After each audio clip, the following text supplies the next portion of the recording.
Hello, ladies and gentlemen. Welcome back to Enter the Abyss. Hey, everybody. Oof.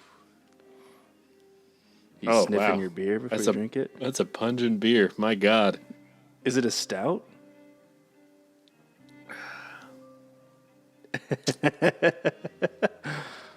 Oh. Well, what beer is it? Don't keep us in the dark. It's an Indian Pale Ale, and I didn't realize this, but it's 10.2% alcohol by volume. Holy shit, dude. Oh, man. Cleet's going to be feeling it. I'm going to be stammering through this podcast. What's it called? What's the beer? The beer is literally called Even More Straight Out of the Marshmallow Laboratory. And it just has a picture of two dudes, with one with a marshmallow in his mouth. Would you say it provocatively? No, they look happy. They look like they're just having a good old Saturday morning, shooting back some marshmallows. I'm drinking an Elysian Juice Dust. It's a juicy IPA from Elysian Brewing Co. Wow. It's got this little hops that's like coming out of an orange peel. So, but yeah, Cleet and I took a little adventure this early afternoon. To our neighboring state of Nevada, to a little town called Wendover. It's a beautiful little town. It's not really. It's a very sad town. It's where people go to give their money to a big corporation, I suppose. It's where dreams go to die. It's, in Utah, it's illegal to gamble, so you have to go out of state. And usually Wendover is the closest place for you to be able to do that.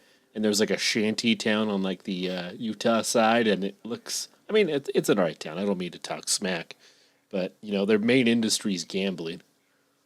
Yeah. And they have a big liquor store there called Lee's Discount Liquor. So Cleet and I went and we stocked up thanks to a very generous donation to the beer fund by a paid sponsor of the show, the Conklin family. So thank you very much. We went and made good use of that and stocked up for the next several weeks. We've got some good beer. I also picked up a peanut butter banana whiskey. Oh, wow. I'm really excited. I haven't opened it yet. You have good taste. You haven't tried it yet? No. Bruh. I got home and had to do stuff, man. I didn't just get to go home and drink. Yeah, you just day drink, dude. You just do whatever you do regularly throughout the day, but with alcohol. It's totally an okay thing to do. So tonight, we're going to be jumping back into some more true scary stories from the internet. Oh, that's always exciting. So let's go ahead, jump in. All right, we're going to kick these off with a story from Solid Scar 9055, and it's titled This Way. When I was a baby, I had a lot of health issues. And one night, while my parents were asleep, I started bawling my eyes out. They checked my temperature, and I have a fever. I'm only about 2 at the time, and they rushed me to the emergency room. Turns out I'm totally fine. On the way back, my parents notice a Buddhist monk just walking on the side of a highway, like an actual monk wearing nothing but a robe. Bald, hefty, didn't speak English. My parents ask him in Mandarin if he needed a ride, and he replied that he's waiting for someone and tells them to hurry home with a smile. That night, my dad has a weird dream. He's in the dark, and all he can hear is a disembodied voice telling him, "This way, this way, this way," over and over again. The next morning, instead of taking the freeway he usually takes to get to work, he impulsively decides to take a smaller back road. That morning, my mom sees on the news that on the freeway my dad usually takes every morning, a semi-truck lost control and caused an accident that killed 6 people. My parents don't know what to make of this, but generally consider it just an odd coincidence or miracle. But my grandma thinks that the monk my parents saw the night they took me to the hospital was the Buddha, and that our family was blessed that night. Damn. Well, I'm glad they were okay. See, I've read too many stories and seen too many videos and stuff about these weird coincidences where if I was driving and someone was like, "Hey, don't drive tomorrow," I probably wouldn't. I probably wouldn't. I still would. It's easy just to be... I know you would, because you're crazy. I'll be like, whatever, monk, man. Screw you. And then the next episode is, "Welcome to the Abyss. It's Britain, solo." Cleet died. Cleet died. Ha! Cleet died. You imagine. Now we're getting to the really good stuff, because Cleet always bored us down. Well, okay, buddy. Thanks a lot. This one is from Icy Negotiation 4237, titled "The Mushroom Tunnels." You ever, you ever Is into that a the old? euphemism? You ever into the mushroom tunnel, bud? Huh? You I think into it's that? a euphemism. No, I'm not in a mushroom tunnel. Okay. My girlfriend and I decided to visit what's known as the most haunted town in Australia. Since we only lived an hour away, we thought it'd be the perfect opportunity to check out the infamous mushroom tunnels, one of the biggest paranormal hotspots in the area. So I've never heard of this. I haven't either. Very interesting. I'm going to Google where the mushroom tunnels are. Yeah. We arrived around 11 p.m. and had to sneak through a bend in the fence to get in. There were 3 trails ahead of us, and we had no idea which one led to the tunnels, so we just took the first one. Right away, I felt uneasy, way more than I expected. I had been waiting to visit this place for months, and now that I was finally here, I should have been excited. But instead, there was this overwhelming eeriness, a kind I had never felt before. Before coming, I had been reading my girlfriend's some stories about the tunnels. People had reported seeing shadowy figures, strange lights, and even satanic cults performing rituals. So, as we walked that first trail, I was already feeling on edge, feeling like something could jump out at any second. And yet, despite it being a 99% full moon, we still couldn't see a thing. Eventually, we reached the end of the trail only to find nothing. The endless open fields. Annoyed, we checked social media and realized we had taken the wrong path. Trail 2 was the one that actually led to the tunnels. That meant walking all the way back down. When we reached the starting point again and faced the 3 trails, once more, something about Trail 2 felt immediately wrong. I thought the first trail had been dark, but this one was on another level. It was pure blackness, like the trail itself absorbed light. All we had for illumination was our phone flashlight, which barely helped us at all. As we hesitantly walked forward, a large sign suddenly came into view: the mushroom tunnels. At this point, I turned to my girlfriend and straight up asked if she wanted to leave. The energy here was unbearable, and for the first time, I seriously considered turning back. But then I had a moment of clarity. I had been waiting for this night for months. I was finally here. I had to at least step inside.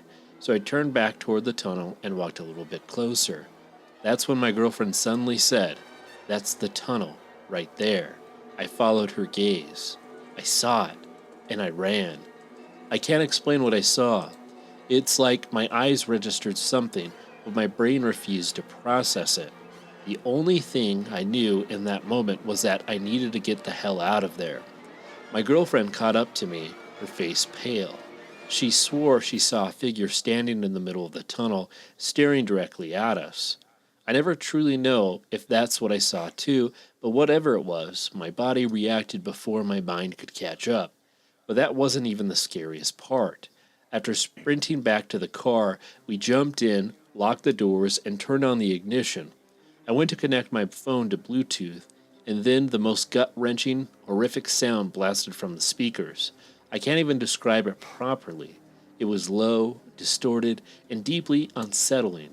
My girlfriend immediately felt sick and begged me to turn it off, but I knew I had to capture it. I recorded as much as I could before finally shutting it down. I wish I could post it here, but the sub doesn't allow videos. If you're curious, DM me. I'll send you the clip. And that's the end of our story. But something tells me that this place isn't done with us yet. We need to go check that place out. Yeah, let's go to Australia for our next trip, man. That sounds reasonable. Easy. It's just across the pond. He posted links of the audio and the videos, but they're all dead links. It's too bad. Interesting. All right, moving right along. This one comes from Permit Consistent 335, and it's called Creepy True Thanksgiving Story. Going back to Thanksgiving. This is a story told to me by my roommate. It happened 3 years ago in 2022. It was the week of Thanksgiving, and my daughter's boyfriend had invited me and my daughters over to his family's house in Connecticut to spend Thanksgiving there. There wasn't much space in the house, so me and my daughters had to stay in the basement. The only people who lived in the house beside my daughter's boyfriend were his grandmother, his sister, and her husband. A few more family members were supposed to be staying over as well, but since we came late that night, I didn't get to meet any of them. We stayed the first night in the house, and it was finally the morning of Thanksgiving. I normally wake up pretty early, so I was up by 7 a.m. I was the only one awake in the house. I went upstairs to the kitchen and sat on a high chair. I sat for a bit just drinking some coffee and relaxing before the day began. As I was drinking my coffee, I saw a cute little boy coming down the stairs. He was in his pajamas, and he came downstairs to the fridge to get something to drink. I smiled at him, and I watched him go back upstairs. I remember thinking about how adorable he had been. Well, later that day, everyone got ready and went into the kitchen and living room as we began our Thanksgiving celebration. Everybody was together having a great time, and that's when I decided to ask out loud, "Hey, where's the cute little boy that I saw earlier this morning?" I was instantly pulled aside by the grandma. She looked at me in shock and says, "Shh, careful, my daughter doesn't hear you. Her son died in front of this house a few years ago. He got hit by a car. I see him too sometimes, but nobody believes me." My heart instantly dropped. I couldn't believe what I had just heard. After hearing that, I couldn't help but have a weird feeling the rest of the time I was in that house. Later that night, my daughter and her boyfriend went upstairs to get some yogurt from the fridge. She specifically remembers grabbing a strawberry yogurt and putting back a banana yogurt that she had grabbed. As they headed back downstairs to the basement, their hearts dropped as they noticed that the banana yogurt was placed on their bed. We felt super uneasy about this. Thankfully, we ended up going home the next day, but I'll never forget how crazy those 2 days were. Damn. Yeah, it's pretty freaky. It's like, Who touched the yogurt, man? yeah. Well, it just reminds me of Pet Sematary. Kid goes out, gets hit by a car. They probably just buried him in the dirt, and he came back to life with his cat, his pet cat. The ground went sour. This one is from Dealing with Horrors. Horrors. Horrors? Not horrors, no. Although Dealing with horrors. that might be a nightmare in its own. A night in the Great Depression. My mother told me about an incident that happened to her when she was a little girl during the Great Depression. She remembered it all her life as though it happened yesterday. My great-grandmother lived with my mother and the family then. The town where they lived was mostly farmland and the railroad that ran through the center of the town. One day, a boyfriend of one of my mother's aunts, who happened to be a used car salesman, can't trust him, was feeling generous after a big sale and was celebrating with a few drinks. He handed my great-grandmother a $20 bill and told her to go spend it wherever she wanted. Excitedly, my great-grandmother decided to walk to the grocery store about a mile away to get treats for the family. In those days, $20 was like $2,000 to some people. She took my mother's hand, and they walked to the store together. At the store, loitering outside were two rough-looking men, but they didn't pay much attention to them. They got their few items, and when my great-grandmother handed the clerk the $20 bill, the two men peered inside and appeared to take notice of the change she was handed. My mother and her grandmother walked out of the store calmly and started walking home across the fields. It was getting dark by now, and they had only walked a little way down the road when my great-grandmother suddenly looked frightened as she turned around to see a beat-up pickup truck with no headlights on following them. She grabbed my mother into the cornfield and whispered to her to get down as low as she could and to move quietly and as quickly as she could.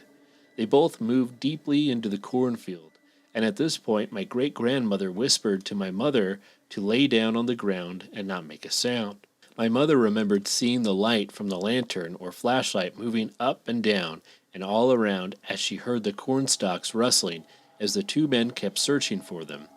After what seemed like hours to a little girl, my great-grandmother told my mother to get up, and they finished their journey home. In those days, the newspaper and radio often reported being assaulted and sometimes killed for a few dollars or pennies in their pockets.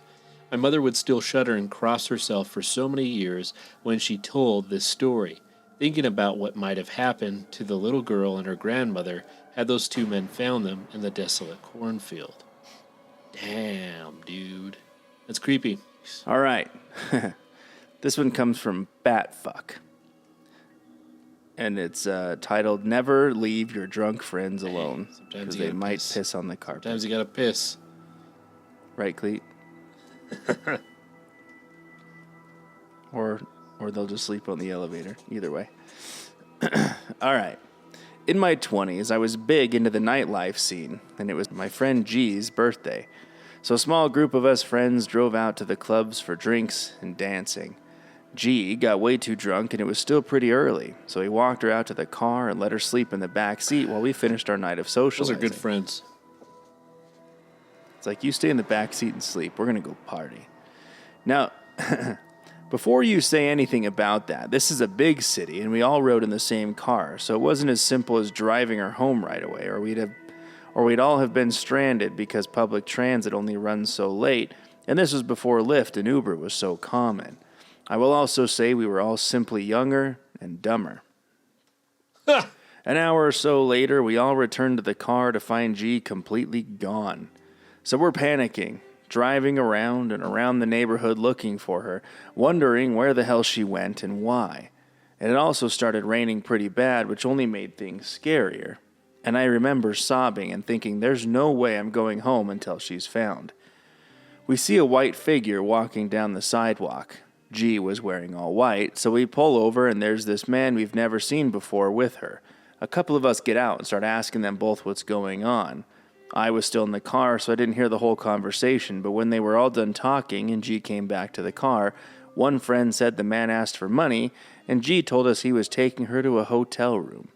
Long story short, my friend was picked up by a probable human trafficker, and if we hadn't found her in time, who knows what could have happened. Yeah. Shit, man. Yikes. Okay, this is also with dealing with horrors, which is weird. It's titled, A Knock in the Dead of Night. Ooh.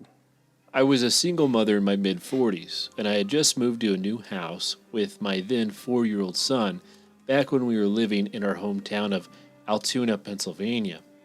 We had only been there for a few weeks when one late night there was a knock on our front door.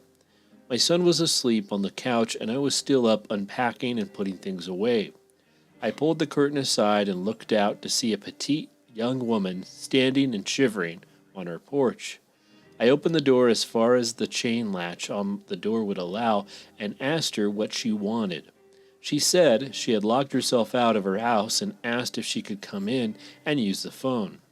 I asked her where she lived, and she described an address and a house about a block away and around the corner.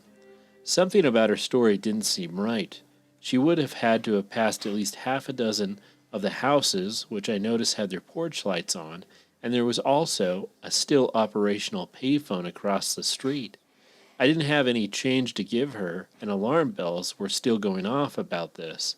With my young son asleep in our living room, I was reluctant to let her in, but it was a chilly winter night, so I offered her a coat and my cell phone, which I handed out through the doorway.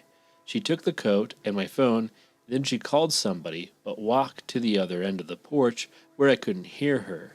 So I closed the door after telling her to put the phone in the mailbox when she was done and to bring my coat back tomorrow. She left the phone, but never returned my coat. For several weeks, I got strange phone calls at all hours, people demanding to know who I was when I answered or simply hanging up. Approximately 2 to 3 months later, on the front page of Altoona's local paper was a picture of the young woman who had knocked at our door that night. She and 10 other suspects had been arrested in a major drug bust. I immediately got chills thinking back on that cold winter night, how she showed up in a sleeveless shirt after passing several homes in the neighborhood. I wonder what might have happened to me and my young son if I ignored my unease and my suspicion in spite of her seemingly helpless appearance. I don't know, man. Who knows? It's a mystery. All right. This comes from Ghost Mama. Ghost Mama. I grew up in Philly. and you wouldn't think that somebody from Philly would have any experiences with Appalachia. But I spent some time in a stretch of the Appalachian Mountains in Pennsylvania when I was little, and more recently in 2022. When I was young, I remember it being super fun and beautiful during the day and downright terrifying at night, like paralyzing terrifying at night. I don't remember anything specific, but I do remember being so scared. I live in Texas now and went home for my niece's wedding 3 years ago. My husband and I decided to drive and make a vacation out of it. I thought it would be fun to rent an Airbnb in the Poconos because I remember how beautiful it was when I was young. The house was beautiful, and of course the scenery was amazing. The lady renting the house was Polish and very nice, but a little odd. The house had an upstairs and a downstairs and could accommodate up to 10 people. She was only renting out the top part for 2 people, which is all we needed. About a month before our visit, I noticed that there wasn't a washer and dryer listed, and we'd be there for 4 nights. I messaged her asking if she knew where the closest laundromat would be. I Googled it, but didn't see any within 30 miles. No response. Up to this point, she'd responded within an hour with any questions that I had had. It wasn't that big of a deal. Then, about a week before we're due to arrive, she said, "There's a washer and dryer that I will allow you to use downstairs. Please only use the washer and dryer. Do not go into any other rooms or use the bathroom." That's odd. There's a bunch of bodies in it. Okay, I can understand that since they pay a cleaning service. I thanked her profusely. We get there and we're looking around. We go downstairs and there's a door you have to open to get to that portion of the house. At first we thought it was locked, but it was just stuck really bad from the humidity. So we find the washer and dryer and look around. We don't touch anything or open any doors because I'm a woman of my word. We go back upstairs, shut the door behind us. I should say pull the door because it's stuck so bad. I bring a noise machine with me everywhere I go. I turn the machine on and we're drifting off to sleep and we suddenly hear this bang. And of course, we both bolt upright. My husband gets up to see what it was and comes back to tell me that the downstairs door is wide open. I was like, the fuck it is? So I went with him and it was. It was like someone had pushed it open, slammed it shut, and it opened again. My husband was convinced that somebody else was in the house. So then we did open all the other doors. Nobody. On top of that, the back door was a sliding glass door that had one of those wooden bars that you put at the bottom so that no one can open it. The front door had the lock still bolted from the inside along with the chain lock on. He was baffled. Now, I've been a paranormal investigator for 29 years. I was beginning to understand. Oh, she just casually just says, "Oh, by the way, I've been paranormal investigating for 30 fucking years. I'm a ghost expert." We try to go back to bed. He still hasn't caught on, and I'm like, well, it is what it is. I've learned that if it's something truly awful, it feeds on fear, and I wasn't going to give it that kind of satisfaction. I was going to sleep, and I prayed that my husband could stop working his brain long enough to do the same. I'm finally drifting off to sleep, and my husband says quietly, "Holy fucking shit. Did you hear that?" I could tell by his voice that the burglar intruder thoughts had completely gone out the window, but I couldn't hear anything. I asked him what it was he heard, and he said that there was chanting, and it sounded like it was coming from the noise machine. He said that he heard it loud and clear, but all I heard was the sound machine. But the more I listened, I could hear what did actually sound like chanting, just faintly. My husband never naps. We've been together 34 years, married for 30, and I can count on one hand how many times that he's taken a nap. He slept almost every day, all day, while we were there. More stuff happened while we were there. The bedroom door shut behind me, lights flickered. Oddly, the volume on the TV only worked sometimes. I asked the host about this, and she said they had just been there and it worked fine, and it was almost a brand new TV. There were a lot of religious icons all over the place, which really wasn't too odd. Every time I was running my video camera or voice recorder, I couldn't recreate any of it. I didn't have any of my equipment with me because I was on fucking vacation. I've never seen my husband pack so fast in my life. Like I said, our host always was on the ball about messaging me. I had already left a nice review, and it really was a beautiful place, and what am I going to write? There was door slamming and chanting and lights flickering and everything. So I messaged her and told her that I'd already left a good review, but I wanted to know if any other guests had ever had any odd experiences in their home. Crickets. Nothing. No, thanks for the review. No, what kind of odd experiences? Nothing like that. Just silence. Damn. Oh, what the hell, man? Have you... I think I told you to watch the movie Barbarian. Did you ever watch it? Nope. You should watch it.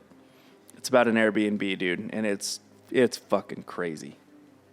Well, maybe I'll add it to my list. I just lost trust with you when you like The Evil Dead, the remake. Oh, So Jesus Christ. I don't trust people who say that they like that show. All right. This one is from OK Calligrapher 8682. It's titled The Experience That Shook Me to My Core. This was around 3 years ago, back when I was in high school, and I remember it was midnight around 11-ish, and I was in bed when I woke up, and I looked at the time in my Alexa, which said 11:07 on it, and so I decided to get up and go to the bathroom. But when I got to the bathroom door, I looked in the hallway because my house has a hallway where all the rooms are, and I looked for a second and see a dark figure dart past the doorway that leads into the hallway extremely quickly. But I brushed it off as I thought my eyes were just playing tricks on me. And so I open the door and walk into the bathroom. And as I'm sitting there, I begin to hear what sounded like a faint footsteps coming from the very end of the hallway. But again, I brushed it off to floors creaking. And when I come out of the bathroom, I go back to the room and go back to bed. But then, what felt like 30 seconds later, I began to hear a woman's voice faintly saying my name. And then it happened. 1 minute after I heard the voice, something started violently banging on my room door, and it was closed. And it continued for maybe about 5 seconds. Then after, it stopped. I went to investigate and found none there, and for the rest of the night, I stayed awake, terrified. I was just laughing for a minute. Can you imagine, like, having to go to the bathroom in the middle of the night and you're just taking a shit and, like, someone's running around the house and all this crazy stuff is happening? I swear it was Michael Jackson. I heard moonwalking and a hoo-hoo, and I swear I heard him sing his entire song, Smooth Criminal. But by the time I got up, it was gone. It was gone. Faded into obscurity. All right. This comes from Long Jumping Fox 612, and it's titled Samantha. I'm about to turn 30 in April, and I still have no explanation for the events that took place in my old Chicago apartment when I was around 10 years old. My sister was 7 at the time, and have a very vivid imagination just like myself. I didn't always get along with my sister, and we got into little tiffs with each other a lot. One day, she told me she had made a new friend who lived across the street, and her name was Samantha. I didn't believe her because, 1, we were always together, and 2, my parents only ever let us play in our fenced yard. There was no way she had time to meet this new neighbor, unless, of course, it was a school friend, which she was not. This went on for a while. My sister would talk about how her and Samantha played all day and talked about funny things. I would give my sister crap and tell her she was a liar and she didn't have any friends. I was kind of a bully of an older sister, but I just didn't believe in the whole imaginary friend thing. I tried to tell my mom about it, but she just assumed that my sister was playing around with me and making jokes. One day, when we were playing together in our shared bedroom, I asked her if Samantha could come over and play with us too. She said Samantha couldn't play today, and for whatever reason, I laughed at her. I said that's because Samantha isn't real. She gave me side eye and said, yes, she is. I laughed again and said, no, she's not. My sister said if I keep talking bad about her friend, something was going to happen. I just kept on laughing. Then my sister got this nasty look on her face, filled with rage, and said, Samantha said she's coming to get you. I immediately ran to my mom's room and cried to her that my sister was scaring me.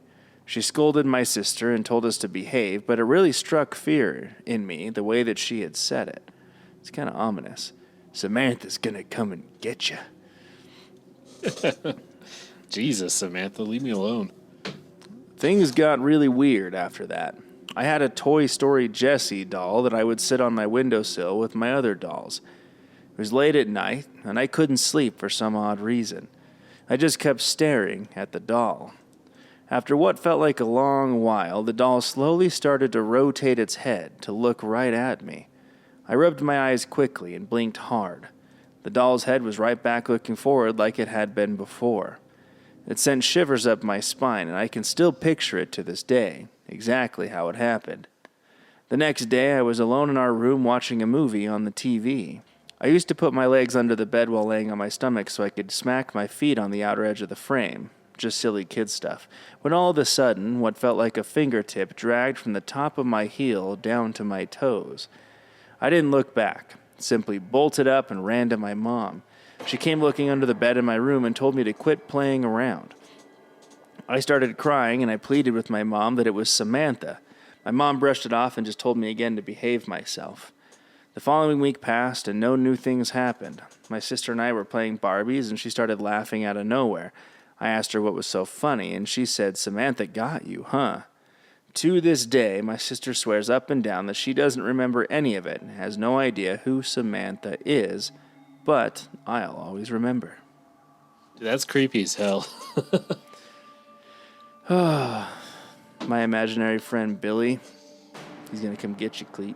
He was really silly. Silly Billy. All right, this one is from Successful Ear 4635, titled Mimic Encounter. I always like mimics because I feel like I experienced them as when I was a kid. So, Mimic. hello, my name is Burke, currently 13. Oh, 13-year-old's writing this. This is good. This happened about 3 years ago in 2022 when I was 10. I was in 5th grade. I live in an apartment building. While I was playing Roblox in my living room, my mom came to me and said, "Buck, I'm going to have to go to the market to buy some vegetables. You want me to buy you something?" she said. I said, "Nah, I'm fine. I don't want anything." After she left, I continued playing. The market is not too close, a few streets away. 10 minutes later, I heard my mom called my name. She said, "Buck!" I was terrified. I was completely frozen, and I was scared for my life. And there's no way she could enter the house from the windows. We live in an apartment with 3 floors, and we live on the highest floor. I quickly ran out of the kitchen and grabbed a kitchen knife. Then I searched my room. Then I have searched room by room and found no one. I sat in the living room doing nothing. I put the kitchen knife back, and I just sat in front of my computer, terrified. I didn't tell this to my mom, and to this day, she still doesn't know. I will say that would terrify me as a kid. That would be a very scary experience. Yeah, when you think it's your mom and it's not, you're like, nah, I'm good. Mine was short, so I'll do another one. Okay, so this one is from OK Honeydew 8690. This one is titled Dear Women. Oh, I was going to read that one too. So a while back, my grandpa used to tell me stories. One of the truly terrifying stories he told me was one of a deer woman. As it goes, him and his buddies were out late at a bar. Told me this story many years ago. Hold on with me. One of them decide to head home. As one goes, the rest of them go. So my grandpa, aged 35, at the time, was driving home late at night drunk. He seen a strange lady standing by the road, waving him down for a ride. My grandpa was very spiritual, so he felt something was off by the second he saw he or her. So he stopped by to let her in. She got in with a dress and a purse. He looked down at her feet. It wasn't normal human feet. It was deer feet. He said, "I know what you are. Get out of my car." It got out and left the purse. As soon as he got out, it turned into a deer lady. I'm posting this now because the other day I was out driving home and I seen a lady dress and a purse waving me down. What in the fuck did I just read, man? Well, you're concerned that the title of Dear Women was going to be a weird story? You shocked by this revelation, Cleet? All right. Jesus Christ. All right. This comes from Loud Bonus 6731. It's called When My Grandfather Met a Demon. My mom has been telling me and my siblings this story for years now, and every time she tells this story, it always gives me the chills. My mom was extremely young at the time, considering this was somewhere in the 80s. My mom was probably around 7 or 10, though I'm not sure. And she was living in Harris County, Texas at the time. And her father, my grandpa, was retired Special Forces, and they were living in a neighborhood next to this house, and my mom would play in the front yard with her brother. My uncle, she would always see this man sitting in a rocking chair on his front porch, and he would just do that every day. Mind you, that entire thing was one sentence. So my mom's father decides one day to go talk to the man and try to get to know him. So he goes out of the house and over to the man's porch and introduces himself to the man, sits down with him, and they start chatting away. But then the man tells my mom's father that he wants to show him something. And though he's a little hesitant, he accepts. So they walk into the man's house, look into the basement. But my mom's father noticed how the house looked abandoned and run down, but he didn't really mind it. So they continue down to the basement. In the middle of the room is a table with a plate in the center with chicken legs on it. And the man tells him to sit. They both start eating, and after a few minutes they get done, put the legs on the plate. But then the man says, "Do you want to see something cool?" My mom's father is hesitant, but again he accepts, and then the man begins to put his hand over the plate, starts waving around over the plate, and the bones start to levitate and almost dance. The man says, "If you want this power, you must sell your soul to the devil." And as soon as my mom's dad heard that, he ran as fast as he could out of the house, and after that day, the man disappeared. So my mom's father decided to investigate, and he went back to the basement, found a pentagram engraved on the floor, but the house was completely abandoned. He asked the neighbors if anyone had lived there, but they all said that no one was living there, and that it was abandoned for years. After that, my mom's father never stepped foot near the house again. Damn dancing chicken legs. I'd still eat chicken legs after that. All right, this one is from Clicked Apple 2, titled Abandoned Tunnel. I'm not generally someone who believes in the paranormal, but I definitely experienced something weird going to Eaton Tunnel in Wood County, West Virginia with my friends. It was late, and people had a few drinks and smoked, so we were all like, what the heck? Let's go to a supposedly haunted tunnel in the middle of the night. Upon getting there, it was all fun and games. We had to park and then walk down this road to finally get to the tunnel. Once we got in, I truly realized how dark it was, completely black. Even with my flashlight, you could only see so far. Well, about halfway through, I just got this feeling. I can't explain it. My hair on my body stood up. My heart was racing. I don't know how to explain it, but it felt like something evil was about to happen. I stopped walking and noticed some of my friends had stopped too. I turned on my flashlight to look. We started walking in the dark to enhance the experience, and a few of my friends were frozen in place. One had even started silently crying. Finally, one of my friends was like, "We need to leave," and we all booked it out of there. I don't know what happened, but we experienced something at the same time that made us feel in danger. The car ride home was pretty silent until we eventually started joking about it, mostly likely to hide our fear. I never felt that way before or since that day. I've even questioned if maybe there was like a group of people waiting to hurt us and our senses just started going haywire. Like I said, I'm skeptical of the paranormal, but I know what I felt that night in the Eaton Tunnel Pass. Place is evil, man. Man. All right. This comes from Distinct Ad 1338. It's called A Creepy Servant. Oh. Hi. I won't share my name due to privacy reasons, but I want to share a story. This happened 5 years ago when I was only 15. We had an elderly servant at our house, around 60 years old. He used to do gardening and other household chores. Everything seemed normal until one day he came to me and said, "You're very beautiful." After saying that, he went back to his work. At that time, I wasn't mature enough to understand in what sense that he had said that.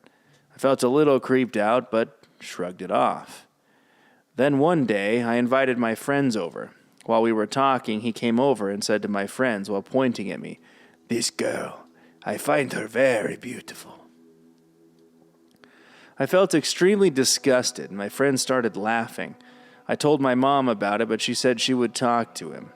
She also mentioned that she didn't believe he would mean it in that way because he had been working with us for 10 years. After that, I started staying in my room most of the time. Everything seemed normal again, until something very disturbing happened. This part still traumatizes me whenever I think about it. My mom had gone out for some work, and my dad, who was usually away for business, was home that day, but asleep.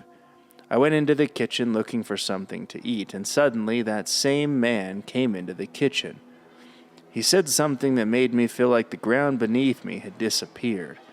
He asked for my phone number and said, "I would really love to talk to you privately. You are very beautiful." Yeah, there's nothing weird going on with that. He just wants to, have a little private chat. I got scared and immediately went into my dad's room, locking the door behind me. When my mom returned, I told her everything. She couldn't believe that he had gone that far and immediately fired him. We even shifted to another house, not only because of this incident, but also because I had to move to another city for higher education. Now, whenever I think about it, I wonder what else that man could have done. The thought still creeps me out. You're very beautiful. Okay, this one is from I Enjoy Turtles at Lunch. Titled Screaming from Outside My Window. Oh, it's hard to sleep through that. Yeah, I'd be like, will you quiet down? Will you shut up? Just shut up. Less of a story, more of me recounting my last 4 days. I recorded myself reading sometimes, practicing a deeper voice, since I've always had a naturally more high-pitched voice. It's stupid, but I read and get to practice how I sound, and I record it so I can look back at where my voice needs work. I only mention this for the video I'll attach. I live on a dirt road in the desert outside of any city limits. My neighbors are sparse. Saturday night, or Sunday morning, I was doing my recording with the window cracked to let in the cool desert air. I was also facing the window. It was pitch dark around 1 a.m. I stopped myself midway through my reading of the chapter on my communications textbook to stare with my eyes wide at the window as I heard the most blood-curdling screams of my life. I quickly shut my window and pulled down my blinds. I checked my recording, which was very muffled since I was using an iPhone 8 shoved into some blankets, and I honestly thought I was hallucinating. However, I turned the audio way up and sent it to some of my friends to confirm. It wasn't just reading too much into it, and they all heard the screaming too. The night after, Sunday night, I took some sleeping medication and went to sleep around 10. Slept very deep, very long, so no screaming then, or if there was, I slept through it. Monday night, I stayed up late doing God knows what, and although the window was closed, I heard the screaming. This was around 2 a.m. Tuesday night, my window was cracked for the air again. 11 p.m., there was that same damn screaming, along with what sounded like children singing, or not singing, maybe laughing, maybe shrieking, I don't know. I just got the feeling there was children.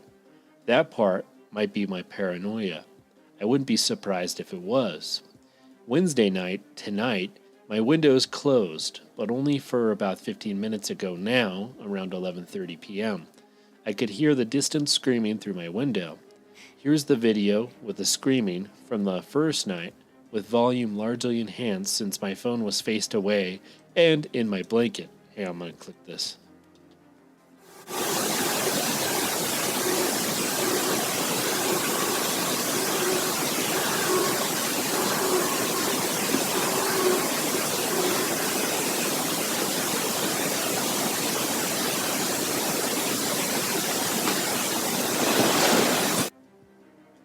Interesting. I'll put it on YouTube so people can listen to it, but it's not really definitively screaming. It seems like I can hear something going on in the background. But the person writes, "What the fuck is this? It becomes very distant, and I live on a fenced property due to past experiences being broken into and robbed. But because of the fence, I do feel much safer. I've kept my blinds largely shut and have been more wary of opening my windows at night. I'm so curious as to what it is, but at the same time, I'm not sure if I really want to know. Any ideas as to what is happening are welcome, from the practical and calming to the paranormal and the extreme." Someone writes, "Honestly, that sounds like a big cat, mountain lion to be exact. It is looking for a mate with that call." Those mountain lion calls are creepy, dude, if you've ever heard them. Yeah, that's bad. The screaming they do, no thanks. All right, this comes from Low Contribution 986. Someone was breathing down my face while everyone was asleep. This happened when I was 12, in my bedroom. Well, my siblings' bedroom. I shared a bedroom for a bit with my sisters. As of late, I only share my bedroom with one of my sisters, but let me get straight to the point. It was on a night when my brother was sleeping with us. He was sleeping on the floor while the rest of my sisters and me were sleeping on different beds. I remember it very clearly. I was trying to sleep, but my energy was stacked, and oh boy, was it obvious. I would turn and flip, and I genuinely looked like how cartoons portrayed someone trying to sleep. It was ridiculous. At one point, I told myself that I would close my eyes and wouldn't open them, ever. I was committed and closed my eyes. Something that I should have told you earlier is that I would hear sounds every time I closed my eyes and I tried to sleep. They weren't creepy or anything, they just sounded like sounds from a dream, but there were no visuals. Thinking about it now, I must have been dreaming, but just didn't see anything. Anyway, when I closed my eyes, something happened shortly after. I remember hearing someone walking away from inside of the bedroom. For context, the door was wide open, so it wouldn't cause much noise to leave the room. I assumed it was just my brother and didn't open my eyes. Soon, the footsteps returned, and I could tell they stopped right by the door, inside the room. I still didn't open my eyes, assuming it was just my brother. Suddenly, the footsteps came rushing towards. Rushing, as in running quite fast towards me. Then it breathed down on my face. I was startled and was breathing fast despite my thoughts telling me to pretend like I was asleep so that the person would assume that I was indeed sleeping. The person breathed on me for a bit before the sound faded away. Only after did I open my eyes, assuming again that I would find my brother in front of me. But lo and behold, he was still asleep on the ground. To this day, I know that I must have been hallucinating. I was tired and hearing things due to that. Clearly, I just needed some sleep, but this situation stuck with me to this day despite years having passed since. Dude, I think that there's very few scary feelings of like someone running towards you. Just that sound of footsteps rapidly approaching. I'm gonna get you. I'm gonna get you. All right, folks, that is going to wrap us up for this evening. Thank you very much for joining us here at The Abyss. And as always, a huge shout out to our paid supporters of the show, Soylent Cleat Feet, Curtis and Laura, Mothman, Laura, Conklin family, and Lou. Your paid support of the show is tremendously helpful, and if you yourself would like to join these awesome people, there's links below in which you can choose several tiers to donate to the show. There's also a one-time link to donate to the beer fund, which we will use to go and buy new and interesting beers for the show. If you're listening to this on YouTube, please like, share, and subscribe as it really helps us get us out there. And as always, thank you for entering the Abyss. Until next time.